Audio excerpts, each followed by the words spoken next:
एक दिन की बात है। एक युवक संत रविदास जी के पास आया।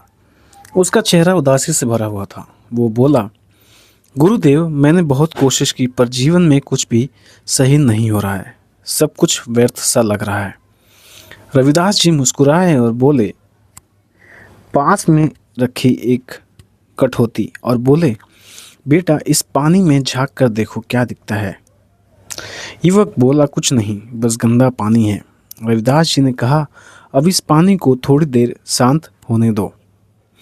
कुछ देर बाद पानी स्थिर हुआ, नीचे की गंदगी बैठ गई और ऊपर साल।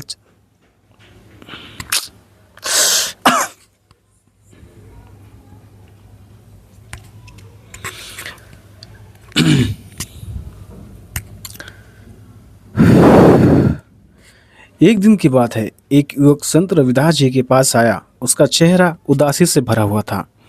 वो बोला, गुरुदेव, मैंने बहुत कोशिश की पर जीवन में कुछ भी सही नहीं हो रहा। सब कुछ व्यर्थ सा लग रहा है। रविदास जी मुस्कुराए। उन्होंने पास रखी एक कठौती उठाई और बोले, बेटा, इस पानी में झांक कर देखो क्या दिखाई देता है। युवक बोला, कुछ नहीं, बस गंदा पानी है। रविदास जी ने कहा, अब इस पानी को थोड़ी देर शांत रहने दो। कुछ देर बाद पानी स्थिर हो गया, नीचे की गंदगी बैठ गई और ऊपर साफ जल चमकने लगा। रविदास जी बोले, देखो, यही तुम्हारा मन है। जब मन अशांत होता है कुछ भी साफ नहीं दिखता। जब मन शांत होता है तो उसी कटौती में गंगा दिखने लग जाती है। और फिर उन्होंने कहा, अगर मन चंगा होगा तो कटौती में गंगा जरूर होगी। और संत रविदास जी ने जीवन को सुधारने और सच्चे अर्थों को, मानवता को समझाने के लिए कई गुण बातें उसे समझाई। अगर जीवन में कुछ सही नहीं हो रहा, मन निराश है, तो संत रविदास जी की ये 5 अमूल्य बातें आपको नई दिशा दे सकती हैं। तो जानते हैं कौन सी 5 बातें हैं। तो दोस्तों, मैं हूं गुलाब और आप देख रहे हैं आपका चैनल स्टोरीज बाय गुलाब गौतम। तो हम शुरू करते हैं। अध्याय 1, कर्म ही पूजा है। जीवन की पहली शर्त। कभी कभी जीवन में ऐसा दौर आता है जब सब कुछ ठहर सा जाता है। हर कोशिश अधूरी लगती है। मन में प्रश्न उठता है, मैं क्या करूं। संत रविदास जी कहते हैं, जब हाथ खाली हो तब भी कर्म करते रहो, क्योंकि यही कर्म तुम्हारे भविष्य के द्वार खोलते हैं। कर्म केवल काम का नहीं, यह आस्था का रूप है। रविदास जी का जीवन स्वयं इसका प्रमाण है। वो पेशे से एक मौजी थे, परंतु कर्म से एक संत बन गए। उनके हाथों में चमड़े की गन थी, पर उनके हृदय में भक्ति की महक थी। संत रविदास जी एक मोची से महात्मा बनने की राह की कहानी सुनाते हुए कहते हैं, वाराणसी का एक छोटा सा इलाका, सिर गोवर्धनपुर, यहीं जन्मे थे रविदास जी, एक गरीब मोची के घर में। समाज ने उन्हें अछूत भी कहा, पर उन्होंने कहा, मेरा काम छोटा हो सकता है पर मेरा मन नहीं। हर दिन वे जूते सीते, लोग मंदिर आते जाते, वो वहीं अपनी कठौती में पैर धोकर मन से प्रभु का स्मरण करते। एक दिन एक धनी व्यापारी कहीं से आया। उसने रविदास जी से कहा, अरे वो मोची, इतना ज्ञान दिखाते हो पर चमड़ा सीते हो। अगर सच्चे संत हो तो यह काम छोड़ दो। रविदास जी मुस्कुराए और बोले, मेरा कर्म मेरा धर्म है।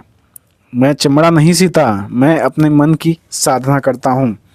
व्यापारी हंस पड़ा, बोला, भला कर्म में भक्ति कैसे हो सकती है।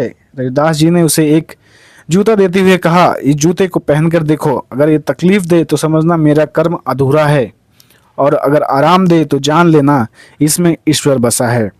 व्यापारी ने जूता पहना। वो इतना सुगठित था, इतना मुलायम था कि उसने सिर झुका लिया। और रविदास जी बोले, जब कर्म सच्चे भाव से किया जाए तो ईश्वर की पूजा ही बन जाता है। संत रविदास जी ने कभी कर्म और भक्ति को अलग नहीं माना। उनका कहना था, जो काम तुम्हारे हाथ में है वही तुम्हारा तप है। वो कहा करते, जैसे बिना बीज बोए फसल नहीं उगती, वैसे बिना कर्म किए फल नहीं मिलता। उनकी वाणी में एक गहरी सादगी थी।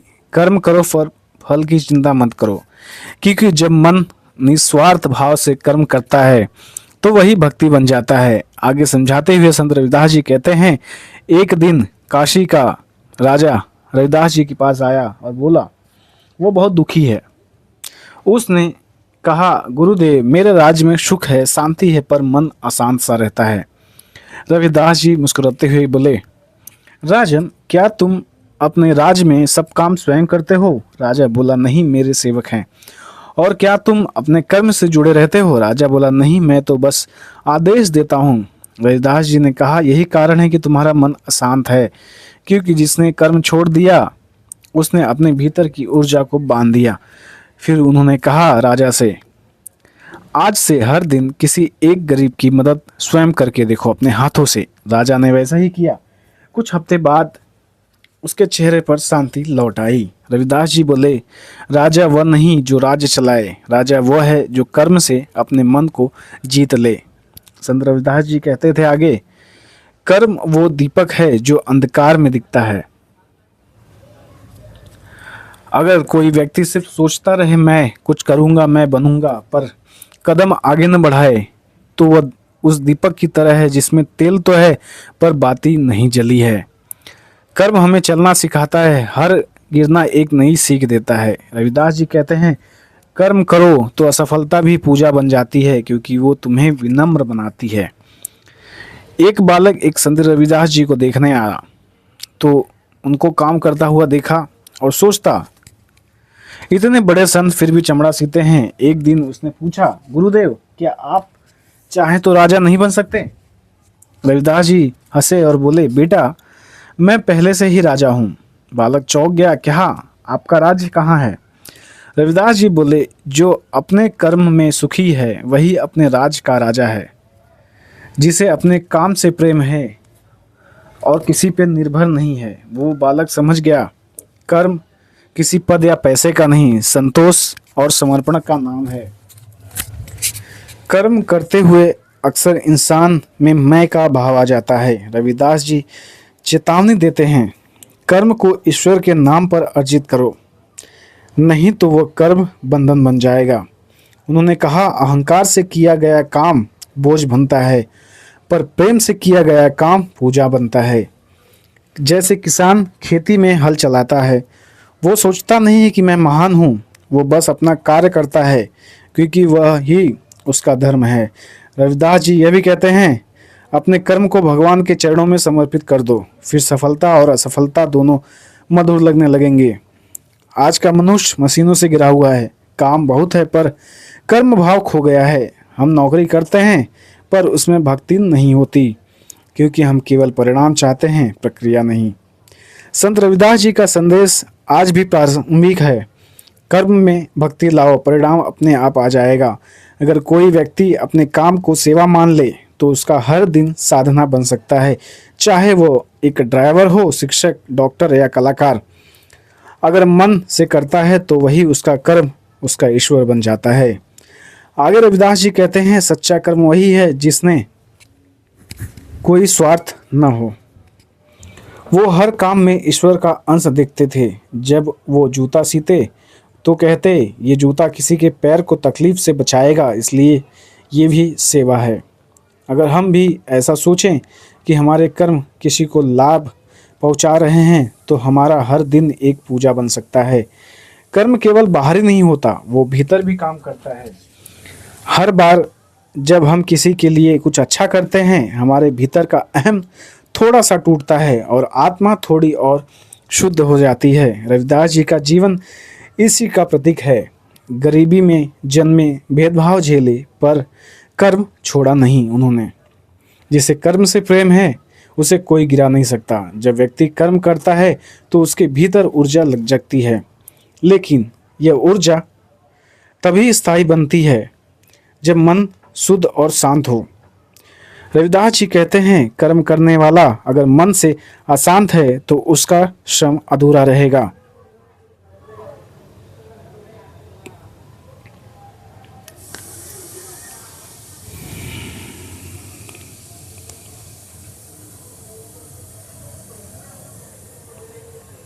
यही कारण है कि अगला सत्य है, मन चंगा तो कटौती में गंगा। यानी अब हमें समझना है, कर्म के बाद मन की शुद्धि भी क्यों जरूरी है। कर्म ही पूजा है और कर्म में छिपी निष्ठा ही मुक्ति का मार्ग हो सकता है। अध्याय 2 में चलते हैं और जानते हैं कि मन चंगा तो कटौती में गंगा का क्या अर्थ है।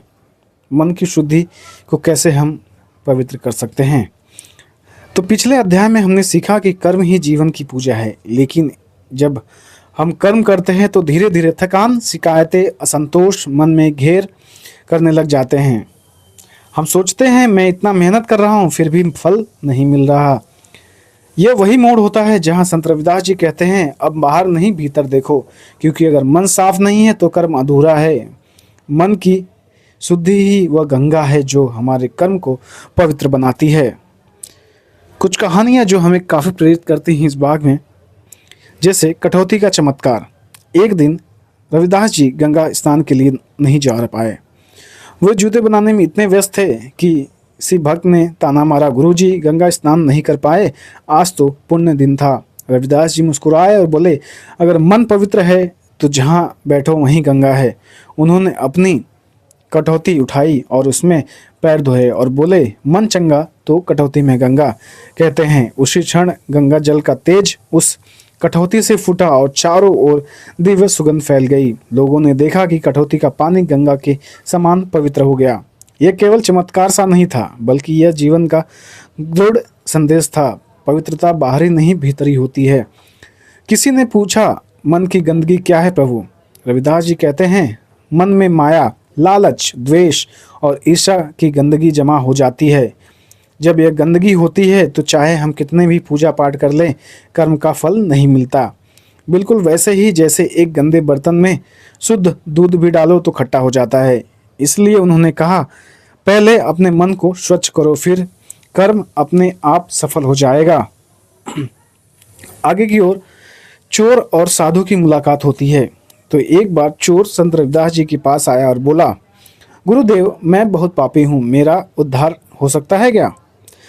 रविदास जी बोले, हो सकता है अगर तू सच में बदलना चाहे। चोर बोला, मैं चोरी छोड़ दूंगा। रविदास जी मुस्कुराए, बोले, नहीं, चोरी छोड़ना पर्याप्त नहीं है, पहले अपने मन को साफ करना होगा, क्योंकि अगर मन में लालच रहेगा तो हाथ फिर पाप करने लगेगा। उन्होंने उसे रोज एक काम दिया, हर सुबह सूरज को देखकर अपना मन से कहना, आज मैं किसी को दुख नहीं दूंगा, आज मैं किसी को दुख नहीं दूंगा। धीरे धीरे उसका मन बदलने लगा। एक दिन वह रो पड़ा, गुरुदेव अब मुझे चोरी से घृणा होती है। रविदास जी बोले, यही सच्ची स्नान है जब अपने पापों को धो देते हो। तो किसी ने आगे पूछा, मन की शुद्धि कैसे होती है प्रभु? रविदास जी ने मन की शुद्धि के लिए 3 उपाय बताया, सत्संग, सेवा और स्मरण। सत्संग में संतन संगति कीजिए, मलिन मिटे अभिमान। जैसे फूल के पास बैठने से सुगंध आती है, वैसे ही संतों की संगति से मन पवित्र हो जाता है। सेवा में जो आनंद है वह स्वर्ग में नहीं। जब हम किसी की सेवा करते हैं तो हमारा अहंकार कहीं न कहीं घटक जाता है। स्मरण, राम नाम की लाग लगाओ, मन निर्मल हो जाई। नाम स्मरण से मन को स्थिरता और शांति मिल जाती है। आगे कहानी में जानते हैं, स्वर्णकार और सच्चा ज्ञान जब मिले तो क्या होगा। एक बार एक स्वर्णकार रविदास जी के पास आया और बोला, गुरुदेव मैं रोज गंगा स्नान करता हूँ, फिर भी मन अशांत रहता है। रविदास जी बोले, तू रोज गंगा में जाता है पर अपने मन के कीचड़ में डूबा रहता है। फिर उन्होंने पूछा, जब सोने को साफ करते हो तो क्या करते हो? स्वर्णकार बोला, उसे आग में तपाता हूँ। रविदास जी बोले, ठीक वैसे ही मन की गंदगी को भी तपाना पड़ता है, सच्चाई की आग में, सेवा की गर्मी में, प्रेम की रोशनी में। स्वर्णकार समझ गया। अब वो हर काम ईश्वर को समर्पित करके करने लगा। जल्द ही उसका चेहरा शांत और मन प्रसन्न हो गया। मन और कर्म के संबंध कैसे होने चाहिए? अध्याय 1 में हमने देखा कि बिना कर्म जीवन अधूरा है, पर अब रविदास जी कहते हैं, बिना शुद्ध मन के कर्म ही अधूरा है। कर्म बीज है, मन उसकी मिट्टी। अगर मिट्टी गंदी हो तो बीज नहीं पनपेगा। इसलिए उन्होंने कहा, पहले मन को पवित्र बनाओ, फिर कर्म करो, तब वही कटौती तुम्हारे लिए गंगा बन जाएगी। आज लोग हर सुबह गंगा स्नान नहीं कर सकते, पर वो अपने मन का स्नान तो कर ही सकते हैं। सुबह उठकर किसी का भला सोचो, मन में ईर्ष्या या द्वेष मत रखो और अपने काम को पूजा मानो। यही रविदास जी का कटौती का संदेश है। बाहर का जल तुम्हें साफ नहीं कर सकता, पर भीतर का प्रेम, क्षमा और करुणा तुम्हें नया जरूर बना सकती है। रविदास जी आगे कहते हैं, मन एक दर्पण है, अगर उसमें धूल जम जाए तो हम अपना ही चेहरा उन्हें नहीं देख पाते। ध्यान, सेवा और भक्ति उस दर्पण की सफाई है। जब दर्पण साफ होता है तो हमें अपने भीतर का भगवान और प्रतिबिंब दोनों दिखाई देने लग जाते हैं। आगे एक कहानी है एक अमीर आदमी की। एक अमीर आदमी संत रविदास जी से बोला, गुरुदेव मैं एक विशाल मंदिर बनवाना चाहता हूँ। रविदास जी बोले, ठीक है, पर पहले अपने मन में मंदिर बनाओ। वो आदमी सोच में पड़ गया। रविदास जी ने कहा, अगर तेरे मन में ईर्ष्या है तो पत्थर का मंदिर भी पवित्र नहीं रहेगा, लेकिन अगर तेरे मन में प्रेम है तो तेरा घर भी मंदिर बन जाएगा। उसने समझ लिया, वास्तविक मंदिर बाहर नहीं भीतर है। जब मन साफ होता है तो भक्ति और अपने आप बढ़ जाती है, क्योंकि जब हमें सब में ईश्वर दिखने लग जाता है तब हम कहीं न कहीं प्रभु के गुण गाने लग जाते हैं। सब में एक ही प्रभु है, यानी जब मन शुद्ध होता है तो हम दूसरों में भेदभाव नहीं देखते। हमें समझ में आ जाता है कि हर हृदय में ज्योति जल ही रही है। अगर मन में गंदगी है तो गंदगी भी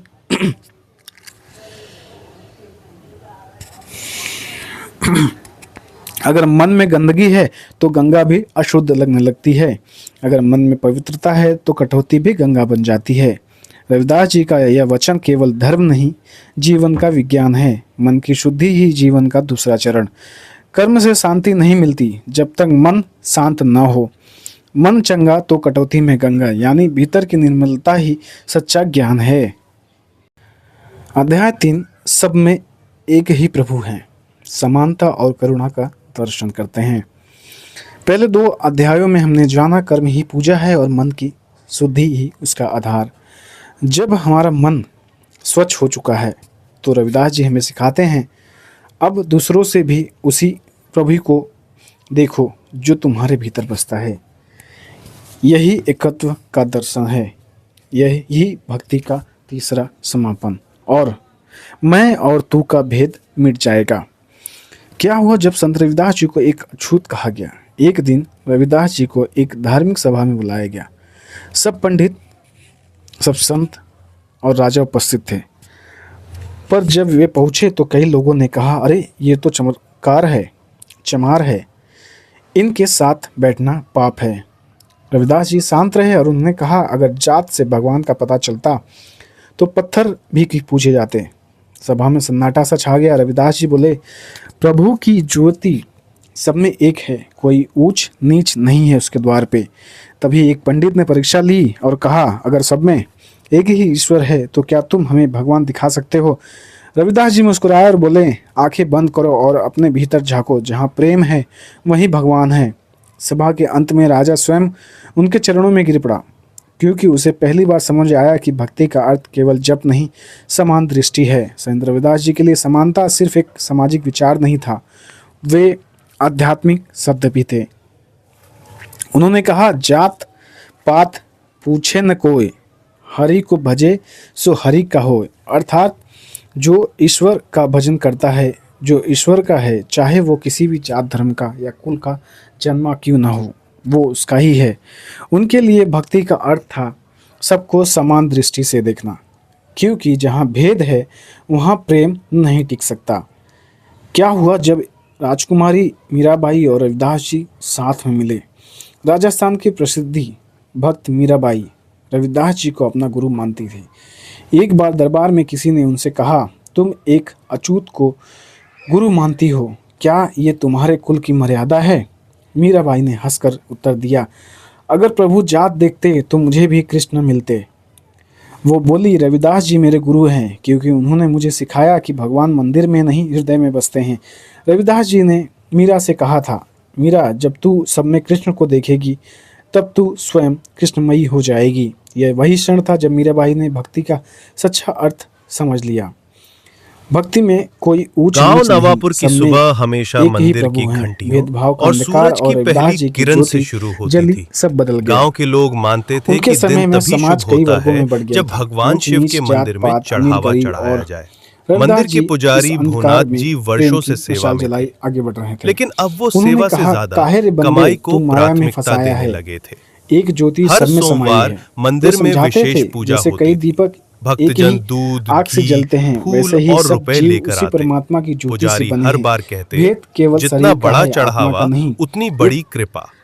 आगे एक लेकिन कहानी उस भीड़ और में एक राजा हमेशा एक जो चेहरा भिखारी से ऐसा मिलते हैं। होता जो सिर्फ दूर से भगवान को एक दिन निहारता। रविदास जी गरीब के मोची पास रामू, एक राजा आया फटे कपड़े, और थके उसके चेहरे चरणों और पर नंगे एक पांव। भिखारी भी था। रामू के पास दोनों देने को कुछ नहीं ने था, चरण छुए। बस श्रद्धा रविदास जी थी। ने कहा, लेकिन तुम दोनों पुजारी को ने एक ही कभी दृष्टि से उसे देखता हूं, मंदिर क्योंकि में तुम्हारे घुसने भीतर नहीं वही दिया। ईश्वर है। अछूत लोग राजा को मंदिर सुनकर की यह गर्व हुआ, पवित्रता देखो, बिगाड़ते हैं। संत ने मुझे भी पुजारी ईश्वर ने मान कहा लिया। था। रामू भिखारी उदास ने होकर विनम्रता घर से सिर लौटा भी और झुका अपनी दिया। माँ से पूछा, रविदास माँ, जी मुस्कुराए, क्या भगवान राजन, सिर्फ तुमने चढ़ावे केवल से खुश सुना होते कि हैं? माँ तू ईश्वर मुस्कुराई। समान है, पर वो इस संत भिखारी ने रविदास महसूस की किया भक्त कि थी। उसमें भी ईश्वर उसने का ही कहा, अंश है। राजा नहीं समझ बेटा, गया, भगवान समानता का भाव अर्थ के बराबरी भूखे नहीं, होते हैं। अहंकार का रविदास विलोप जी है। ने कहा है, रविदास जी ने यह मन नहीं कहा चंगा कि सभी तो मनुष्य एक कठौती जैसे में दिखते हैं। गंगा। उन्होंने कहा, रामू की सभी में आंखों एक में जैसी उम्मीद की आत्मिक ज्योति रोशनी जली जगी। है। एक भले ही रात शरीर, मंदिर के विचार, कर्म दरवाजे या पर भाषा एक अलग हो, पर कागज भीतर चिपका जो मिला। चेतना अगर है भगवान वह एक चढ़ावे ही से स्रोत खुश से होते आती है, हैं, तो परमात्मा से। गरीब का क्या, इस जो दृष्टि से सिर्फ देखने मन से पर हमें पूजा करता है? किसी से गांव घृणा में नहीं होगी, हड़कंप मच गया। क्योंकि घृणा उसी ईश्वर अगले से दिन होगी गांव जो में हमारे एक भीतर भी अजनबी होगी। आए। संत रविदास के क्या हुआ जब अनुयायी एक मोची और स्वामी एक ब्राह्मण हरिदास, सामने आए। सरल कपड़े, मधुर वाणी एक और ब्राह्मण शांत चेहरे रविदास वाले जी से स्वामी नाराज था। जी ने वो मंदिर बोला, के तुम नीचे चमत्कार वही होकर स्थान चुना धर्म की बात जहां करते हो, रामू तुम्हारे बैठता साथ था। उन्होंने तो लोगों चमड़े का को कार्य बताया, करते हो, ईश्वर और तुम्हारे जात हाथ पात, में रंग चमड़े से रूप और सम रहते चढ़ावे हैं। से नहीं, बल्कि रविदास जी ने सच्चे शांत दिल भाव से से पूजा कहा, करने ठीक है, वालों आज से मैं तेरे प्रसन्न घर होता आऊंगा। है। जब रविदास गांव जी उसके वाले घर पहुंचे, सोच में देखा पड़ गए, लेकिन वह ब्राह्मण पुजारी भोनाथ चमकदार जी वस्त्रों से परेशान पूजा हो कर रहा गए, था। रविदास कहीं जी बोले, उनकी तेरे वस्त्र चढ़ावे की अच्छे हैं, कमाई पर खतरे में मन, न पड़ जाए। वो बोला, सवाल मन भी और पवित्र सोच है। स्वामी जी बोले, रविदास जी ने अगर कहा, अगर मंदिर का सच में मन पत्थर ही पवित्र है भगवान है तो मुझे तो गले लगाओ। गरीब की ब्राह्मण झोपड़ी झिझका, में अरे भूखा तुम बच्चा अछूत क्यों हो। नहीं? रविदास जी उसके लिए मुस्कुराए, रोटी ले जाना तो फिर चढ़ावे तेरी से कम पूजा है अधूरी क्या? है, क्योंकि गांव तेरे मन वालों में के भेद मन है। में वो हलचल बोला, मच गई। ईश्वर फिर वहीं आता है उन्होंने जहाँ प्रेम कटोरी होता में है। मिट्टी डाली और भेदभाव पूछा, के द्वार पर अगर नहीं इसमें मिटते। गंगा जल डाल दूं तो ब्राह्मण ये की आंखों में पवित्र हो आंसू आ जाएगा? गए। लोग वो बोला, बोले, गुरुदेव, हाँ, अब मैं समझ पर गया हूँ, अगर भक्ति मेरा का मन मतलब गंदा है जात तो नहीं, मन की नई निर्मलता है। शुरुआत। आज ग्राम के प्रधान समाज में बोले, भेद केवल मंदिर जात खुला या धर्म रहेगा, का नहीं, लेकिन अब वह सेवा रूप को बदल चुका है। कोई प्राथमिकता दी आर्थिक, कोई जाएगी। सामाजिक, कोई मानसिक भेद। चढ़ावा पर संत अनिवार्य नहीं, रविदास जी का संदेश स्वैच्छिक आज भी होगा। उतना ही सत्य है। पुजारी जब तक हम सब मंच में छोड़ प्रभु गए, एक गांव को नहीं बदल देखेंगे, तब चुका तक था। शांति असंभव अब है। वहां न कोई आज अगर अछूत कोई था, अपने घर में न कोई नौकर को तुच्छ ऊंच समझे, नीच। किसी के कपड़े देखकर अब सम्मान नवापुर दे में या न दे, भक्ति, तो सेवा वह और वही भूल कर प्रेम रहा है की जो उस गंगा बह ब्राह्मण ने रही की। थी। रविदास जी बिल्कुल सिखाते वैसे हैं, हर जैसे इंसान में संत प्रभु का अंश है। रविदास ने अगर कहा तुम था, दूसरों को मन छोटा चंगा समझते हो तो कठौती ईश्वर में को भी गंगा। छोटा कर देते हो। इस कहानी से रविदास जी क्या ने एक सिखा सुंदर आपने? भजन में कहा, कमेंट करके बताएं। ऐसा चाहूं राज धन्यवाद। में जय जहां हिंद। मिले सबन को अन्न, ऐसा चाहूं राज में जहां मिले सबन को अन्न, छोटा बड़ा सब सम बसे, रविदास रहे प्रसन्न। यानी उन्होंने ऐसा समाज का सपना देखा जहां सबको समान अवसर मिले, किसी के पास भूख न हो, किसी के पास अहंकार न हो। यह केवल सामाजिक विचार नहीं था, यह आध्यात्मिक क्रांति थी। उन्होंने बेगमपुरा का इसी भावना से किया दर्शन। एक ऐसा नगर जहाँ न कोई दुख है न भेदभाव, सिर्फ प्रेम और समानता। जब हम सब में एक ही प्रभु को देखने लगते हैं तो हमारे भीतर करुणा आ जाती है। हम किसी के दुख को अपना दुख मानते हैं। यही सच्ची भक्ति का आरंभ है। रविदास जी कहते हैं, दया कर मन में प्रभु बसे, अहंकार मिट जाई, जहाँ दया है वहीं ईश्वर का निवास है। अब जब व्यक्ति को यह अनुभव हो जाता है कि सब में वही प्रभु है, तो उसके भीतर लालच, ईर्ष्या स्वतः मिटने लग जाती है।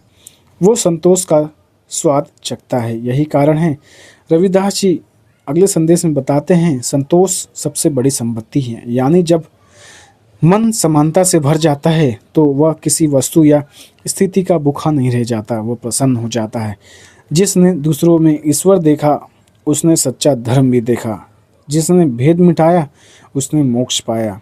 संत रविदास जी का यह तीसरा सत्य भक्ति की आत्मा है। कर्म और मन की शुद्ध मन के बाद और अब आत्म प्रेम और समानता में विश्राम करती है।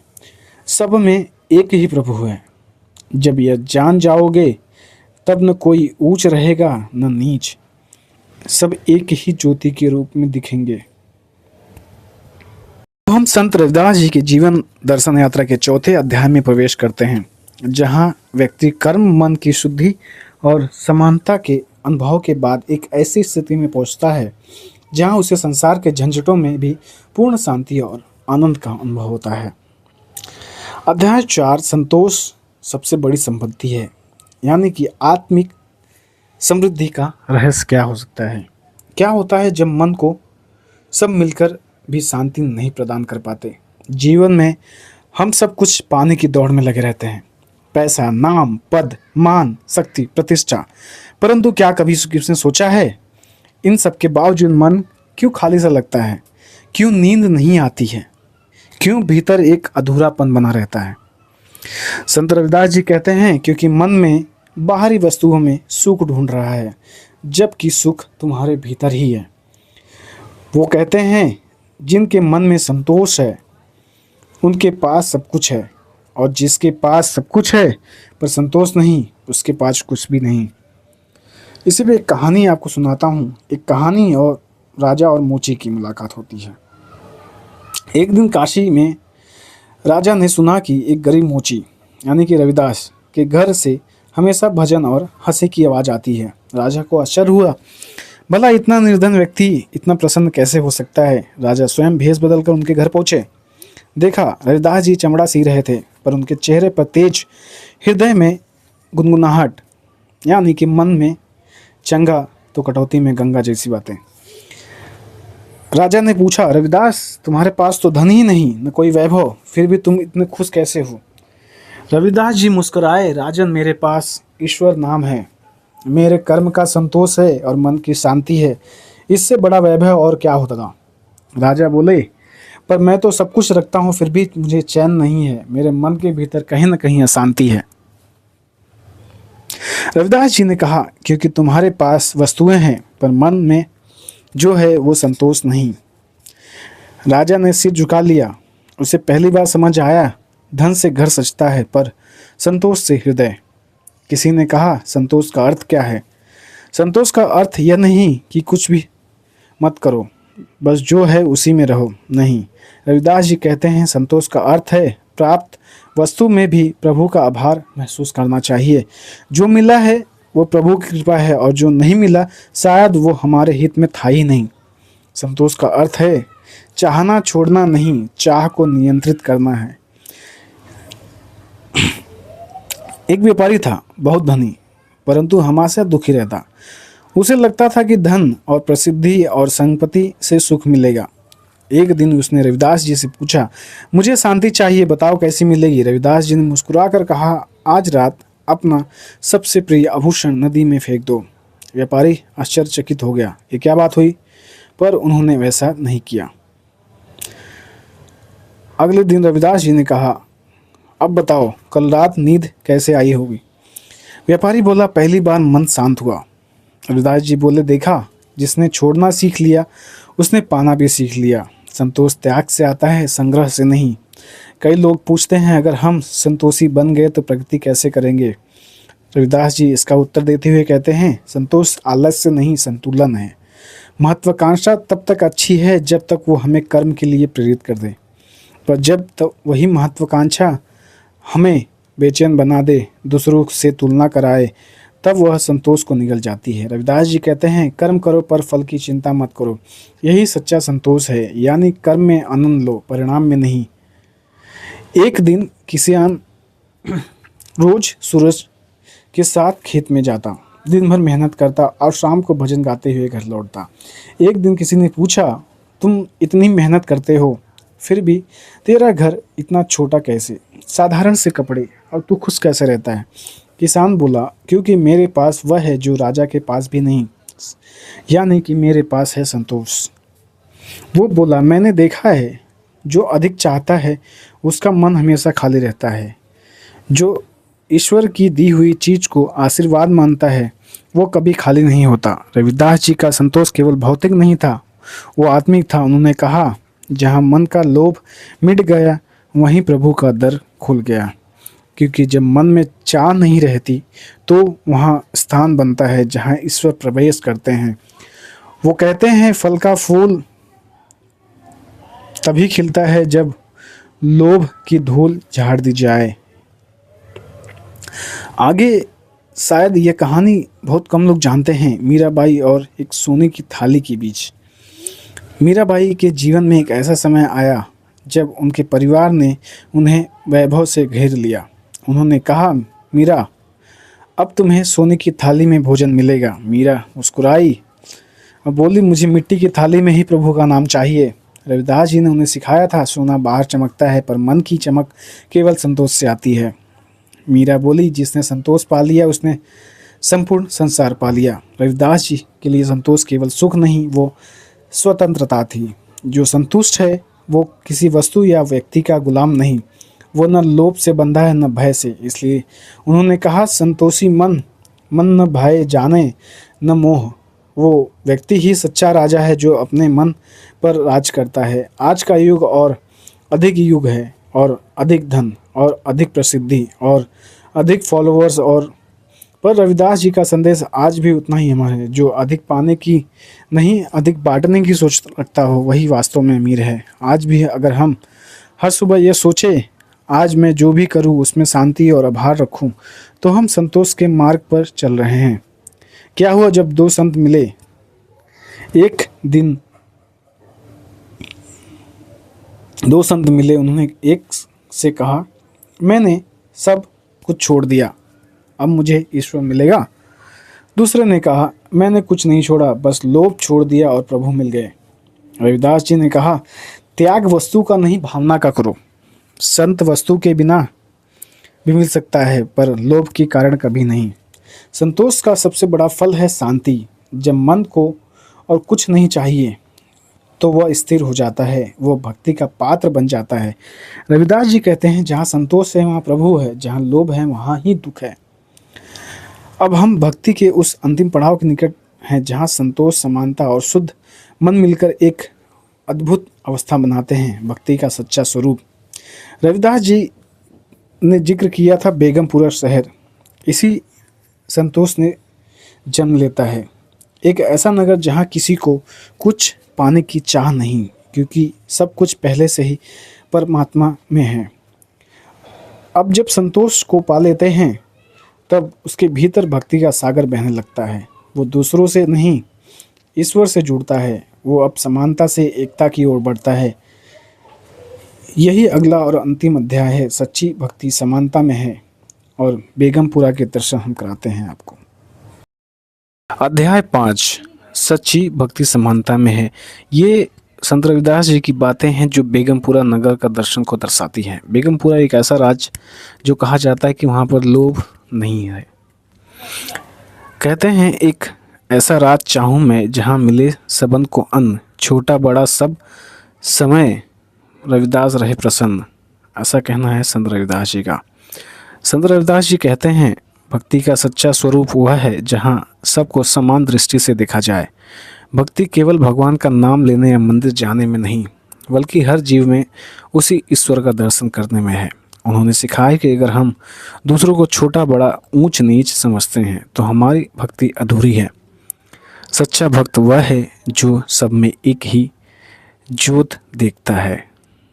बेगमपुरा का अर्थ बताते हैं, एक ऐसा स्थान जहाँ कोई दुख, भेदभाव या अन्याय नहीं। बेगम का अर्थ है जहाँ गम न हो।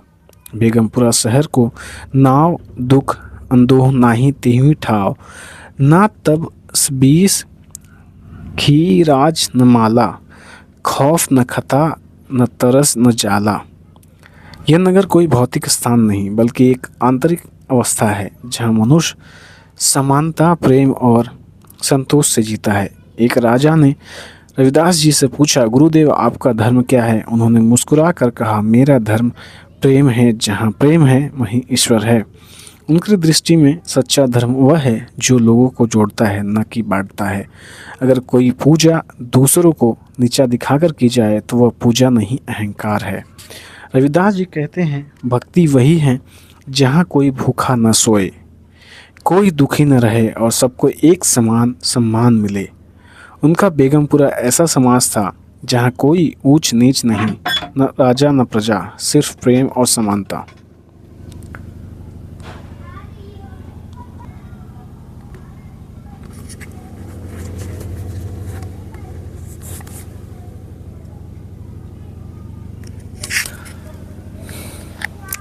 मीराबाई ने एक बार पूछा, गुरुदेव क्या मैं ईश्वर को देख सकती हूँ? रविदास जी बोले, जब तू हर जीव में ईश्वर को देखेगी तब ईश्वर तुझे दिखाई देगा। यानी जब मनुष्य अहंकार छोड़कर प्रेम से सबको समान माने, वहीं से भक्ति की सच्ची शुरुआत होती है। रविदास जी ने कहा, सब में एक प्रभु विराजे, सब घट में ज्योति समान। जब मन इतना निर्मल हो जाता है तो हर इंसान में वही ईश्वर दिखाई देता है। तो वही बेगमपुरा की अवस्था होती है। तब मंदिर बाहर नहीं, स्वयं हृदय ही मंदिर बन जाता है। आज समाज फिर से धर्म जाति के नाम पर बढ़ रहा है। संत रविदास जी की वाणी पहले से ज़्यादा ज़रूरी है। वे हमें सिखाते हैं, जो सब में प्रेम देखे वही सच्चा भक्त है। अगर हर व्यक्ति अपने भीतर बेगमपुरा बनाए तो पृथ्वी पर स्वर्ग उतर आएगा। संत रविदास जी का अंतिम संदेश यही कहता है, भक्ति केवल पूजा नहीं बल्कि प्रेम, समानता और सेवा का मार्ग है।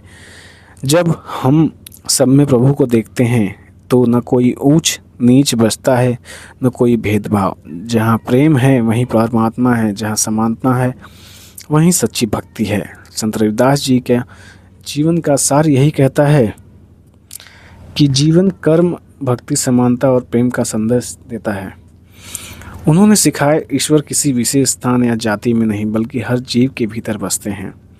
उनकी पहली शिक्षा यही थी, कर्म ही पूजा है। जो निष्ठा से अपना कार्य करता है वही सच्चा भक्त है। दूसरी कहती है, मन चंगा तो कटौती में गंगा। यदि मन शुद्ध हो तो साधारण कर्म भी पवित्र बन जाते हैं। तीसरी बात कहती है, सब में प्रभु एक ही है। भक्ति का अर्थ है हर व्यक्ति में वही ज्योत देखना जो स्वयं में है। संतोष सबसे बड़ी संपत्ति है। जो अपने कर्म और भाग्य में प्रसन्न रहता है वही सच्चा सुखी है। पांचवी, सच्ची भक्ति समानता में है। उनका बेगमपुरा नगर उस आदर्श समाज का प्रतीक है जहाँ कोई ऊंच नीच, दुख या भेदभाव नहीं, सिर्फ प्रेम और शांति और भाईचारा है। रविदास जी के अनुसार भक्ति केवल नाम जप नहीं बल्कि मानवता का अभ्यास है। जो सब में ईश्वर को देखे, सबका भला चाहे, वही सच्चा भक्त और सच्चा मानव है। जहाँ प्रेम है वहीं परमात्मा है, जहाँ समानता है वही सच्ची भक्ति है। यही है संत रविदास जी का अमर संदेश। कर्म करो, मन शुद्ध रखो, सब में प्रभु देखो, संतोष से जियो और प्रेम से संसार को जोड़ो। तो दोस्तों, ये 5 बातें हमें जीवन में अपनानी चाहिए संत रविदास जी की। तो ये बातें आपको कैसी लगी आप मुझे कमेंट करके ज़रूर बताएं। किन भावनाओं से प्रेरित करती हैं ये तो मैं नहीं जानता, लेकिन कबीरदास की वाणी हमेशा लोगों को प्रेरित करती है और आप उसके सहारे जीवन को आगे बढ़ा सकते हैं। तो ये छोटी सी कहानी आपको कैसे लगी कमेंट करके ज़रूर बताएं। वीडियो देखने के लिए धन्यवाद।